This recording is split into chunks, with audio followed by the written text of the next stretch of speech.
두 번째 질문.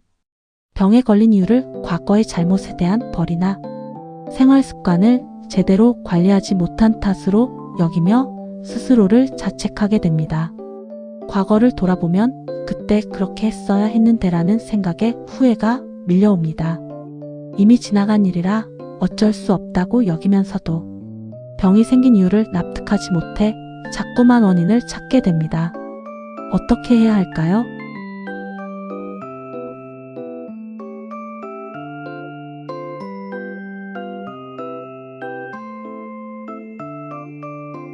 병에 걸리면 평소 행실이 나빠서 벌을 받았다.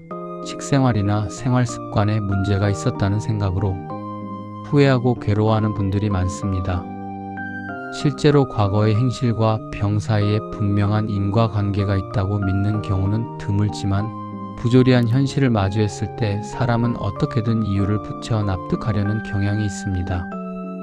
하지만 중요한 점은 대부분의 암은 명확한 원인이 특정되지 않는다는 사실입니다.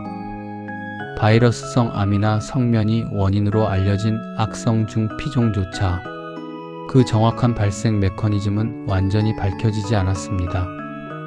현대의학으로도 설명하지 못하는 영역이 있는 만큼 환자 스스로 원인을 찾아 괴로워할 필요는 없습니다. 벌을 받았다고 생각하는 것은 실제로는 암과 직접적인 관련이 없는 과거의 일들을 끌어와 스스로를 죄책감에 가두는 것과 같습니다. 물론 이러한 생각은 쉽게 떨쳐내기 어렵고 스스로 납득할 수 있는 나름의 논리가 있을 수 있습니다. 하지만 한번 빠져들면 그 죄책감이 자신을 더욱 일감하게 됩니다. 그래서 저는 어쩔 수 없는 일입니다 라고 말씀드립니다. 과거는 바꿀 수 없기에 있는 그대로 받아들이고 그 사실을 안고 살아가는 수밖에 없습니다. 만약 과거를 없었던 일처럼 부정하려 한다면 오히려 더 큰 죄책감에 시달릴 수 있습니다.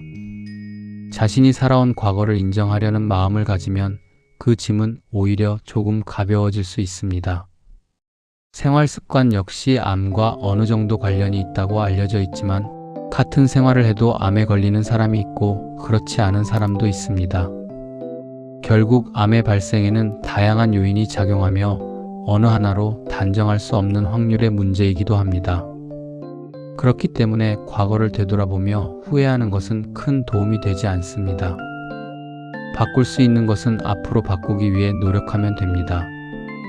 그러나 이미 지나가 바꿀 수 없는 것은 냉정하게 받아들이는 태도가 필요합니다. 예를 들어 담배를 끊지 못한 것을 후회할 수는 있지만 이미 병이 발생한 뒤에는 그 후회가 상황을 바꾸지는 못합니다.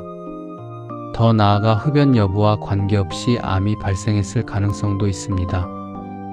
이제는 원인이 아니라 앞으로의 삶에 시선을 돌리는 것이 중요합니다. 원인에만 집착해도 해결되는 것은 없습니다.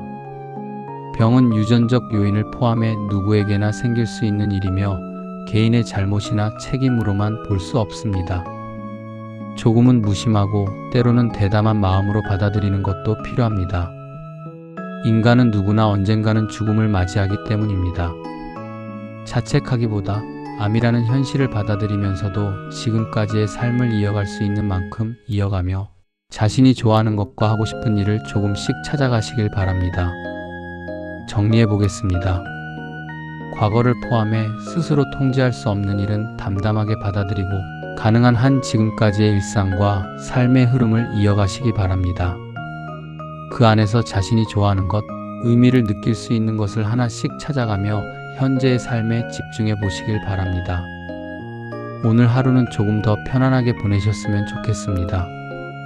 끝까지 들어주셔서 감사합니다.